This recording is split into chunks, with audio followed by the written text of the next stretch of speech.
تو حضرت اس دنیا پہ فریفتہ ہو گئے نا جس کا حال ہی کوئی نہیں، جو ہمیں عنقریب دبوچنے کو تیار، نکل گئی نا حضرت جی،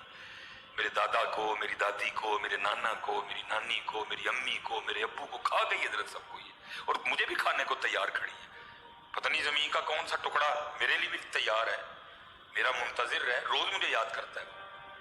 حدیث کا مفہوم ہے نا، قبر روز بندے کو پکارتی، بندے تو مجھے بھول گیا، میں تو تجھے نہیں بھولی ہے۔ حدیث میں تعداد تھوڑی مختلف آئی ہے، روز قبر پکار کے کہتی بندے تو بھول گیا، میں تو نہیں بھولی، تو نے کوٹھی سے جی لگا لیا، تو نے یہ سمجھ لیا کہ میں نے اس مکان میں سدا ہی رہنا ہے، تو مجھے بھول گیا، تو نے اس ڈرائنگ روم سے، اس کے صوفوں سے، اس بیڈ سے، اس محلے سے، اس گلی سے، اس علاقے سے، اس بے وفا دنیا سے تو نے جی لگایا ہے، تو مجھے بھولا بیٹھا، لیکن بندے یاد رکھ تو مجھے بھولا ہے، میں تجھے کوئی نہیں بھولی ہے۔ روز یاد کرتی ہے حضرت بندے کو۔ اللہ محبوب نے بھی فرمایا، محبوب نے فرمایا تم بھی یاد کیا کرو، اور محبوب فرماتے جو دن میں 10 بار موت کو یاد کرے گا بروز قیامت شہداء میں سے اٹھایا جائے گا۔ لیکن حضرت یہاں اگر آپ تقریر کرتے کرتے موت کا تذکرہ کریں، میں لوگوں کے چہرے دیکھ رہا ہوتا ہوں، لوگوں کو غصہ چڑھ رہا ہوتا ہے، اور میں تو نواں مکان بڑھایا، مولوی کیڑی گل چھیڑ بیٹھا ہے،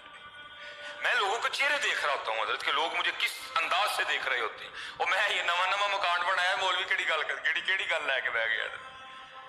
نہیں بھائی، یہ کوئی نہ سوچے کہ موت کا تذکرہ کرنے سے موت جلدی آ جائے گی نا، یا موت کا تذکرہ نہیں کریں گے تو موت لیٹ نہیں حضرت، جس کے لیے اللہ نے جو لکھ رکھا ہے یہ تب بھی آئے گی،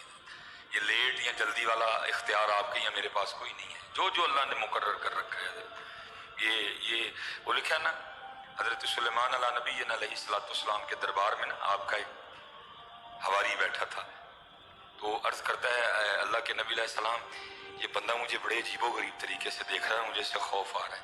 آپ ہوا سے کہیں کہ مجھے اٹھا کے نا اس سے کہیں دور لے جائیں۔ آپ نے ہوا کو حکم دیا، ہوا نے اٹھایا، اس شخص کو کہیں دور لے گیا۔ جب وہ شخص وہاں پہنچا تو وہ جو دیکھ رہا تھا نا دربار میں، وہ پہلے ہی وہاں پہنچا ہوا تھا۔ اس نے کہا میں تجھ سے بھاگا ہوں، تو پھر وہیں کھڑا ہے۔ اس نے کہا میں کوئی بندہ نہیں، میں اللہ کا فرشتہ عزرائیل ہوں،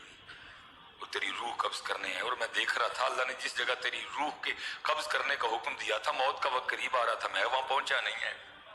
ہاں بھائی، یہ نظام ربی ہے،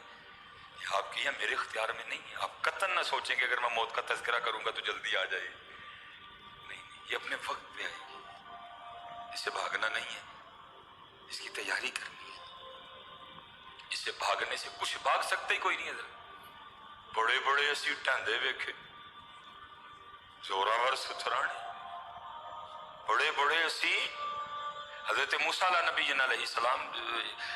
اسرائیل علیہ السلام ہے، بڑا معروف واقعہ ہے، آپ نے تھپڑ مارا آنکھ بہ نکلی، حضرت اسرائیل علیہ السلام حاضر ہوئے، یا اللہ پاک آنکھ واپس لگ گئی۔ حضرت مسلم شریف کی روایت کا مفہوم ہے، اللہ پاک نے فرمایا اس طرح کرو جنت سے بیل لے جاؤ، اور میرے کلیم سے کہو اس کی پشت پہ اپنا دست مبارک رکھیں، اپنا ہاتھ رکھیں، جتنے بال نیچے آ جائیں گے نا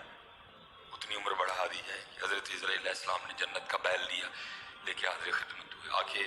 عرض کی اللہ فرما رہے ہیں کہ میرے کلیم سے کہو کہ اس کی پشت پہ اپنا ہاتھ رکھیں۔ آپ نے فرمایا پھر، اللہ فرما رہے ہیں جتنے بال آئیں گے نا اتنی آپ کی عمر بڑھا دی جائے گی۔ تو آپ نے فرمایا پھر، عرض کی تھی میں پھر آؤں گا، بڑھا دی جائے گی لیکن میں پھر آؤں گا۔ آپ نے فرمایا جو آنا ہے چل، پھر ابھی چلتے ہیں، بس کوشش کرنا یار کچھ اسی طرح کی کیفیت ہو کہ جب وہ لینے آئے نا تو ہم بھی آگے سے یہی عرض کریں کہ حضرت اسی تیار بیٹھے تھے، لیکن ہمارے حالات یہ نہیں لگ رہے، ہم نے تو جی بڑا